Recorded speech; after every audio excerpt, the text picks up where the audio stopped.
اللہ یا رسول اللہ یا رسول اللہ یا حبیب اللہ۔ السلام علیکم ورحمۃ اللہ وبرکاتہ۔ پیارے ناظرین، یہ اللہ کا کرونہ احسان ہے کہ اللہ تبارک و تعالی ہمیں توفیق دیا کہ آج تیسرا روزہ ہم لوگوں نے مکمل فرما لیا۔ یہ اللہ کا بہت بڑا احسان عظیم ہے، نبی اکرم صلی اللہ علیہ وسلم کا صدقہ ہے۔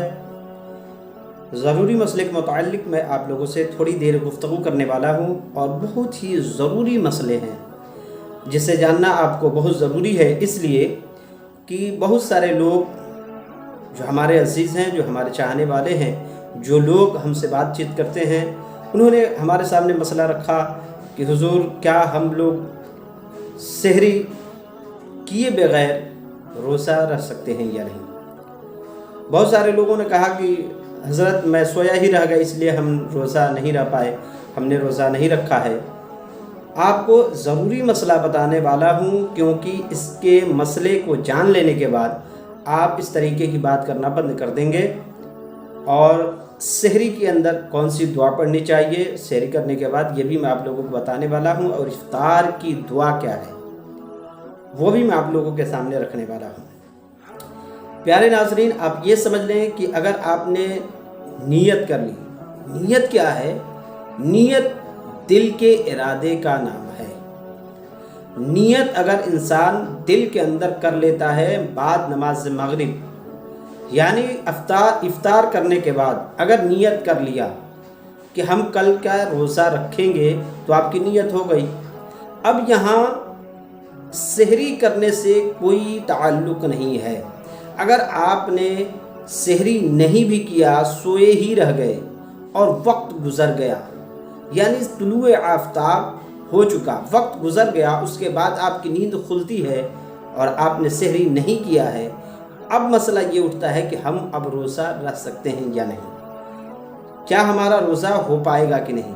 پیارے ناظرین، اگر آپ نے ارادہ کر لیا ہے تو آپ کا روزہ ہو جائے گا۔ اگر آپ نے سحری نہیں بھی کیا تو آپ اسی طریقے سے آپ روزہ رکھ لیں اور نیت کر لیں اس وقت کہ ہم نے روزے رکھے۔ پیارے ناظرین، بتانے کا مقصد صرف اتنا ہے کہ اگر آپ نے ارادہ کر لیا ہے، نیت کر لیا ہے، تو آپ کے روزے ہو جائیں گے، اس میں کوئی ممانعت نہیں ہے۔ ایسا نہیں ہے کہ سحری نہیں کریں گے تو روزہ نہیں ہوگا۔ البتہ سحری کرنا سنت ہے۔ آقا کریم صلی اللہ علیہ وسلم نے فرمایا کہ سحری چاہے ایک گھونٹ پانی ہی کیوں نہ ہو، آپ سحری کر لیں، کیونکہ سحری کا ثواب اللہ تبارک و تعالی عطا فرماتا ہے، کیونکہ سحری کرنا سنت ہے، اور سنت کو ترک کرنا، جان بوجھ کر چھوڑ دینا، یہ گناہ ہے۔ جان بوجھ کر چھوڑنا یہ گناہ ہے۔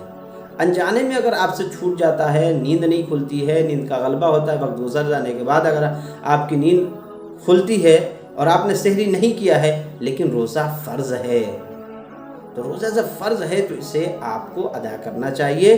آپ کے روزہ ایسا نہیں ہے کہ نہیں ہوگا، بلکہ روزہ بغیر سحری کا بھی ہو جائے گا اگر آپ نے نیت کر لیا ہے تو۔ کیوں؟ اس لیے کہ انما الاعمال بالنیات، عملوں کا دار و مدار نیت پہ ہے۔ آپ نے نیت کر لی ہے روزہ رکھنے کی تو آپ کی نیت ہو گئی، آپ روزہ رکھ سکتے ہیں۔ دوسری بات یہ ہے کہ آپ سحری کرنے کے بعد کون سی دعا پڑھیں؟ تو پیارے ناظرین، یہ تو سمجھ گئے کہ آپ کے دل کے ارادے کا نام ہے نیت۔ آپ نے ارادہ کر لیا ہے تو آپ کی نیت ہو گئی، لیکن زبان سے بہت سارے لوگ ہیں جنہیں زبان سے بغیر کہے انہیں اطمینان نہیں ہوتا ہے، انہیں یقین نہیں ہوتا ہے، وہ مطمئن نہیں ہوتے ہیں کہ ہم نے اگر نیت نہیں کی تو کیا پتہ ہمارا روزہ ہوگا کہ نہیں ہوگا۔ تو وہ لوگ نیت کر لیں، بہتر ہے، افضل ہے، مستحب ہے۔ آپ نیت کرتے ہیں، یہ مستحب ہے، زبان سے کہنا بہتر ہے، افضل ہے۔ آپ زبان سے پڑھ لیں، بصوم غد نویت من شہری رمضان ھذا، یہ سحری کرنے کے بعد کی دعا ہے۔ بصوم غد نویت من شہری رمضان ھذا، جن کو اس بات کا یقین نہیں ہوتا ہے کہ اگر ہم نے نیت نہیں کی ہے تو ہمارا روزہ ہوگا کہ نہیں ہوگا، تو وہ لوگ بھی زبان سے کہہ لیں، افضل ہے، مستحب ہے۔ اب آگے بڑھتے ہیں کہ ہم روزہ رکھ رہے ہیں تو اس میں کون سی چیزوں کا احتیاط رکھیں۔